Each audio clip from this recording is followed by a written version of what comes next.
দিগুলি বাজারে সেই থেকে ভাঙ্গা দূর আমরা আইছি। অহন মনে করেন আমাকে জায়গা হই নাই যে আমরা এখানে একটু জায়গা দিয়ে আমরা থাকুন।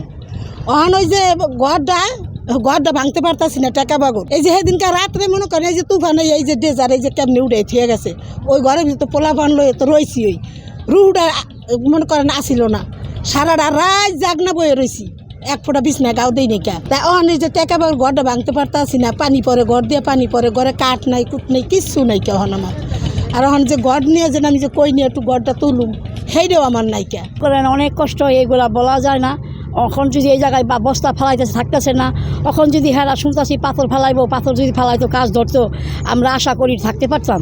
ওদিকে ছিল নদীর মাছ বরাবরই ছিল, আমরা ভাঙতে ভাঙতে এখন নদীর থেকে 10 হাত দূরে আমার ঘর। আমি এখানে ঘরই করছি, এইখানেও ঘর এসব এই নদী এসে পড়ছে। আর এখানে বস্তা বিছানো ছিল, পুরা বস্তা বিছানো ছিল, কিন্তু 27 তারিখের তুফানে এই ঢেউ পানি নদীর ঢেউ উপরে এসে পড়ছে। উপরে আসার পরে বস্তাগুলো সব নিচে নিয়ে গেছে।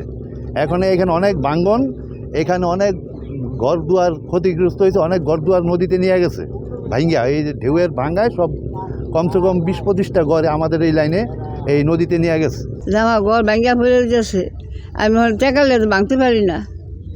পোলা ভাঙলে কই থাকবো, না ভাঙলে তো পানি যাইব নদীতে। রেমাল যে ঘূর্ণিঝড় আসলো, বহু মানুষের বাড়িঘর নিয়ে গেছে। ওই সামনে যান একটু, অনেকের বাড়িঘর নিয়ে গেছে। এই যে নদীটা আর একটুখানি দূরে ছিল, এই খালি একটা ঘূর্ণিঝড়েই এক রাতের ভিতরেই প্রায় 10 হাত ভিতরে ঢুকে গেছে। অনেকের বাড়িঘর এই যে সরাইয়াও ধরেন কোনো কিছু নিতে পারে নাই, সব কিছুই নদীতে চলে গেছে। ওয়ালটন ফ্রিজ কিনে অনেকের মতো আপনিও হয়ে যেতে পারেন মিলেনিয়াল। সেরা পণ্যের সেরা অফার। মাঝখানে আগে বাড়ি ছিল, তারপরে ভাঙ্গা গেছে গা, তারপরে আইসি ওখানে এখানে এখানেও ভেঙে 6-7 বার ভেঙে এখন আবার এখানে আইসি, এখানেও মনে করেন ঘর ভেঙে যেতে বাড়ি ভেঙে যেতে আছে, অর্ধেক ভেঙে গেছে। কারণ টাকার লিগে আমি বাড়ি ভাঙতে পারি না, ঘর ভাঙতে পারি না। আমার দাবি এখন আমাদের কিছু টাকা দেখ, আমি ঘর ভেঙে কিন্তু সরাই হেলাই। আমাদের কাজিরগাঁও খেতেরপাড়া গ্রামের লোক মূলত এই রাস্তার সুফল ভোগ করে থাকে। এখন এই জায়গাটা যে দেখছেন, এই জায়গাটা যে বিলীন হয়ে যায়, তাহলে এখান থেকে আপনার 500 মিটার উত্তরে যে দুটো স্থাপনা রয়েছে, একটা সরকারি প্রাথমিক বিদ্যালয় এবং একটা কবরস্থান, এইগুলো এফেক্টেড হবে। এবং এর পাশে যে আপনার কৃষি জমিনগুলো রয়েছে এবং অত্যন্ত উর্বর জমিন, এগুলো তো প্রায় 75% অলরেডি নষ্ট হয়ে গেছে। আর এগুলো যদি অব্যাহত থাকে তাহলে ধরেন বেশ কয়েক একর জমিন নষ্ট হবে।